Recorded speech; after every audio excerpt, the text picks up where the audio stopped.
हाँ कहिए हमारी ट्रांजिस्टर। चलावा करेजा जल्दी से। आवत ही बहुत जल्दी से। आवा जल्दी से। हाँ मेरे प्यारे भाइयों, मेरे कसाईयों, नाइयों, हलवाइयों, मेरे दोस्तों तथा मेरे दुश्मनों उर्फ दुश्मनियों, ओ रज्जल बेटा तुम बाहर आ जाओ। आप लोगों के समक्ष ये पूनम ढिल्लू पधारी हुई है। इन्हीं के साथ साथ देखिए संजय दत्त उर्फ माधवी दीक्षित पधार रही है। जल्दी से आ जा राजा। कहे सुमीर भवानी दाहिनी हरहु कलेश गणेश और तीन देव रक्षा करे,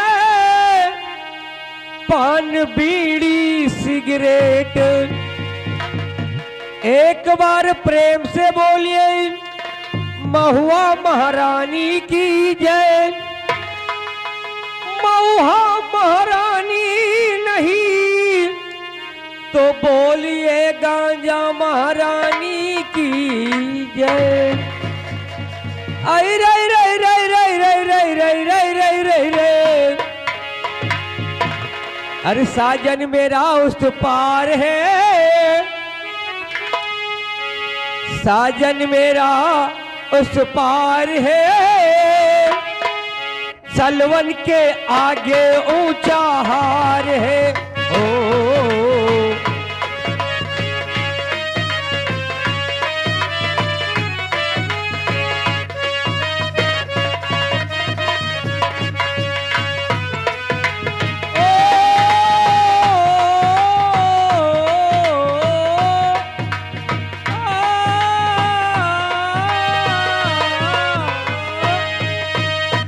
साजन मेरा उस पार है, सलवन के आगे ऊंचा हार है। हो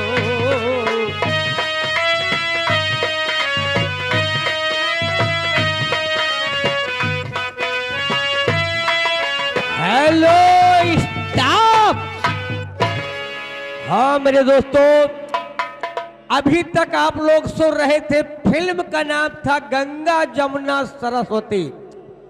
अब लीजिए कार्यक्रम के अंत में फिल्म का नाम हम नहीं जानते हैं। फिर कौन रई रई रई रई रई रई रई रई रई रई रई रई।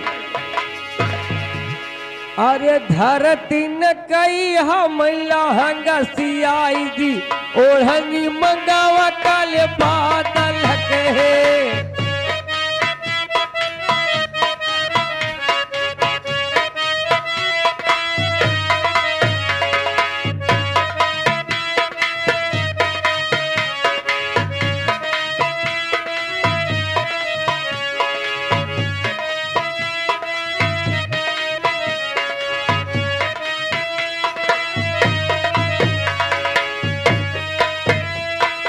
हर दिन कई हमला हंगसियाई दी, ओढ़नी मंगावा काले बादल के।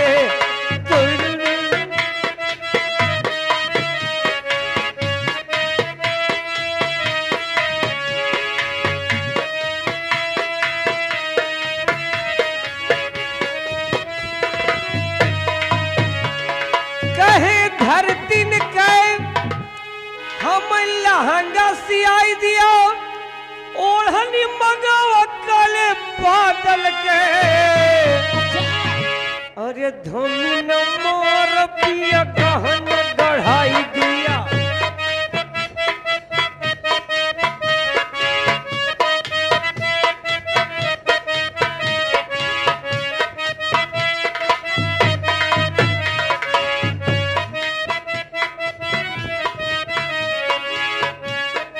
धमी न मार पिया गहन गढ़ाई दिया।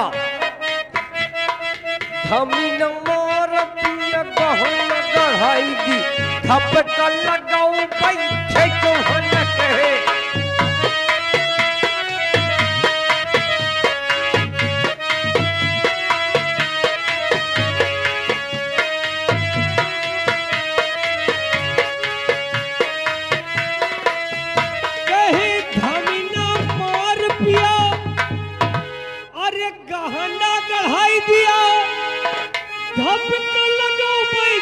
चुहन के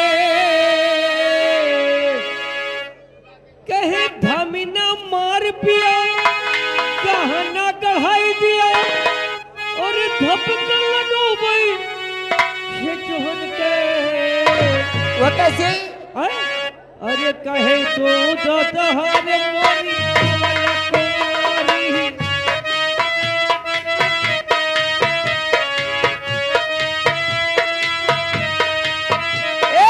सावन भादो कई अंधियारी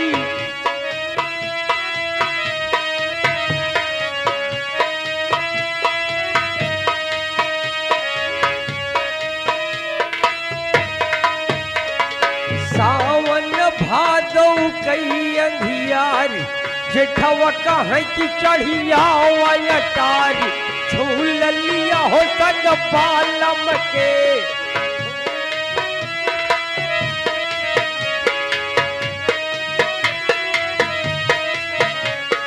तू तो मोरा जेठा लागा मैलहुरी कमारी तू तो मोरा जेठा लागा मैलहुरी कुमार तोहरे छुए से डर लगी है करा कि मोरा हम ना चढ़ब